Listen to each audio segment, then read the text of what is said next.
একদিকে যখন এসএসসি ভবনের বাইরে চাকরিহারা শিক্ষক শিক্ষিকাদের বিক্ষোভ, অপরদিকে গ্রুপ সি ও গ্রুপ ডির কর্মচারীরা করুণাময়ীতে অবস্থান বিক্ষোভ। তাদের দাবি যোগ্য শিক্ষাকর্মীদের তালিকা প্রকাশ করা হোক। যতক্ষণ পর্যন্ত বিচার না হচ্ছে তারা অবস্থান বিক্ষোভে অনড় থাকবেন।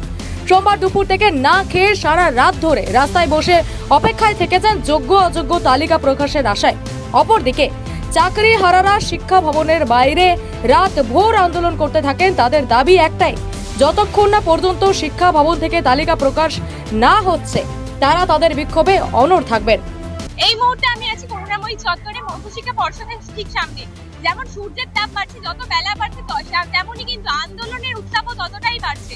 ভিতরে কিন্তু 8 জন শিক্ষাকর্মী রয়েছেন এবং তাদের সাথে কোনো রকম যোগাযোগ করতে পারছেন না বাইরের শিক্ষাকর্মীরা। তারা ভিতরে যেতে চাইলে তাদেরকেও ভিতরে যেতে দেওয়া হচ্ছে না। কেউ কেউ বলছেন যে পুলিশের তরফ থেকে যথেষ্ট সহযোগিতা করা হচ্ছে, আবার কারো কারো দাবি পুলিশের তরফ থেকে কোনো রকম সহযোগিতা পাওয়া যাচ্ছে না।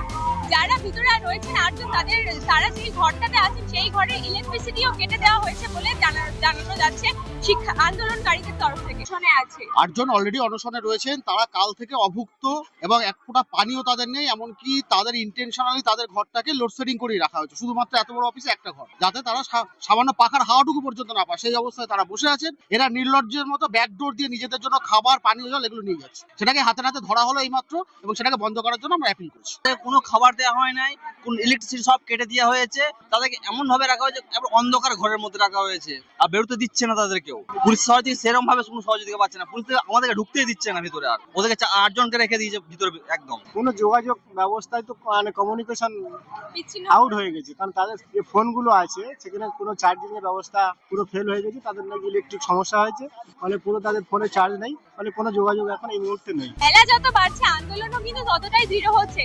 শিক্ষাকর্মীরা জানিয়েছেন তাদের দাবি যতক্ষণ না পূরণ হয় তারা কিন্তু আন্দোলন থেকে সরবে না। এবং আন্দোলনের মোড় কোন দিকে যায় সেটা দেখতে চোখ রাখুন খবর বাংলার পর্দায়। ক্যামেরায় কোয়েল রয়ের সাথে প্রিয়াঙ্কা সাধুকার রিপোর্ট, খবর বাংলা, কলকাতা।